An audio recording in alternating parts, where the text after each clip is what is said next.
Ahmad seller building ते king George माझे वडील म्हणायचे, राजा मी तुला एका वेळचं बसचं भाडं देईन, दुसऱ्या वेळी तुला चालत यावं लागेल. अरे बापरे. बर. म्हणजे परिस्थितीच अशी होती की नव्हतं शक्य. मग तेवढी मोठी बॅग वॉटर बॉटल घेऊन एका वेळी आम्ही चालत यायचो. म्हणजे ज्यांना मुंबईची कल्पना आहे ते 4वी-5वीच्या मुलाला किंग जॉर्ज ते अहमद सेलर बिल्डिंग म्हणजे हिंदमाता सिनेमा त्याचं अंतर बरंच आहे हो. तर मग आम्ही मुंबईत जायचो, झूला जायचो, चौपाटीला जायचो, गिरगाव दादर चौपाटीला बसने जायचो किंवा कित्येक वेळा आम्ही पायी गेलोय.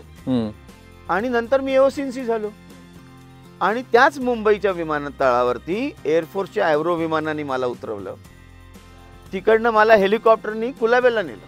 बापरे. तर तो कुलाब्याचा म्हणजे सांताक्रूज ते कुलाब्याचा विमानतळ हा पूर्ण समुद्राच्या लाईनीवरती जातो, म्हणजे बीचच्या लाईनीवरती जातो. म्हणजे जुहू, दादर, गिरगाव, मग कुलाबा असं येतं. तर मी माझ्या सौंना म्हणत होतो आणि माझे क्रू होते त्यांना म्हणत होतो की बघा तिथे मला 1ली ते 8वीचे मुलाच्या पाऊलखुणा दिसत आहेत वाळूवरती. एक्झॅक्टली. जिथे बसचं एक वेळचं भाडं शक्य नव्हतं तिथे आज देवानी मला हेलिकॉप्टर आणि विमान दिलं. क्या बात है, क्या बात है.